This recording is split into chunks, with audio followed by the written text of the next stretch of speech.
സാധാരണ സമ്പ്രദായത്തിൽ ആ കാലത്ത് 3 ദിവസമാണ് നേർച്ച നടന്നത്. വെള്ളിയാഴ്ച ജുമായ്ക്ക് ശേഷം കുടിയേർത്തും. അത് ആരെങ്കിലും ആത്മീയ നേതാക്കളായ ആരെങ്കിലും ആയിരിക്കും ചെയ്യുക. അതിനുശേഷം ഈ യാറത്തിൻ്റെ ഉള്ളിൽ ഖുർആൻ പാരായണം തുടങ്ങും.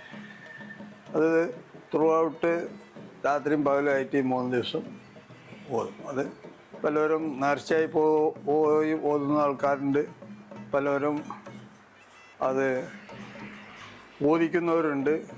പിന്നെ യാർത്തിക്കിൻ്റെ കമ്മിറ്റിക്കാർ ഇതാക്കിയിട്ട് ഏതായാലും ഒരു 3-4 പേരവിടെ ഓതിക്കൊണ്ടിരിക്കും. ആ കാലത്ത് ഇലക്ട്രിസിറ്റി ഒന്നും അധികം വന്നിട്ടില്ല.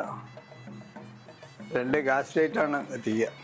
അപ്പോൾ ഒന്ന് ഈ യാറത്തിൻ്റെ ആ കോമ്പൗണ്ടിൻ്റെ ഉള്ളിലും ഒന്ന് പുറത്തും.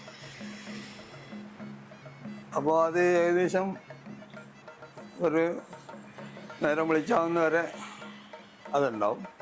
ഈ കരിമരുന്ന് പ്രയോഗം ഇന്നത്തെ സെയ്ദാജി നഗറിൽ അതൊരു പാടം ആയിരുന്നു. അവിടെ കൊയ്ത് കഴിഞ്ഞ ആ സമയത്ത് അപ്പോൾ ആനകളും അവിടെയാണ് തളച്ചിരുന്നത്. അങ്ങനെ കാലഘട്ടങ്ങൾ വന്നു. ഈ തങ്ങളുടെ കാലഘട്ടത്തിൽ തന്നെ പ്രാമുഖ്യം കൂടുതലായി വളരുകയും 1-2 പ്രാവശ്യം ഈ നേർച്ച നിരോധിക്കുകയുണ്ടായി. നേർച്ച നിരോധിക്കലല്ല, ജനങ്ങളെ 144 ഇവിടെ പാസ്സാക്കിയത്. അന്ന്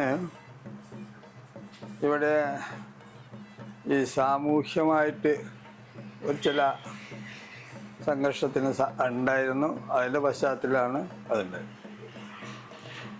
ആ കാലത്ത് നേർച്ച മുടങ്ങരുത് എന്ന് പറഞ്ഞ് KP തങ്ങൾ ഈ സംവിധാനങ്ങൾ അക്കരയ്ക്ക് ഇവരുടെ കുടുംബത്തിലൊരു യാറുണ്ട് അവിടെ എന്ന് പറയുന്ന ഒടിയമ്പടിയോ എന്നുള്ള സ്ഥലത്താണത്. അപ്പോൾ അവിടെ ഈ ആൾക്കാരൊക്കെ അങ്ങോട്ട് ആകർഷിക്കാൻ വേണ്ടിയിട്ട് അവിടെ ചില അദ്ദേഹത്തിൻ്റെ തന്നെ നേതൃത്വത്തിൽ ചില കളരിപ്പയറ്റുകളും വടിതല്ലും ഒക്കെ പടയിട്ടങ്ങനെ. അപ്പം അദ്ദേഹം ഒരു ചെറിയ അഭ്യാസി കൂടിയായിരുന്നു. അങ്ങനെയായിരുന്നു. അങ്ങനെ 2 കൊല്ലം ഇവിടെ നേർച്ച ആ കാലത്ത് മുടങ്ങി. അതിനുശേഷം അന്ന് ഈ നേർച്ചയ്ക്ക് വരുമ്പോൾ ഈ ചുറ്റുപാടുള്ള ജനങ്ങളെല്ലാം ധാരാളം വരും. കാരണം എല്ലാവിധ ചില്ലറ വീട്ടു സാധനങ്ങളും പുതിയ ചീർപ്പ് കണ്ണാടി പോലത്തെ അങ്ങനത്തെ സാധനങ്ങളൊക്കെ മേടിക്കാൻ കിട്ടുന്ന ഒരു സന്ദർഭമാണ്.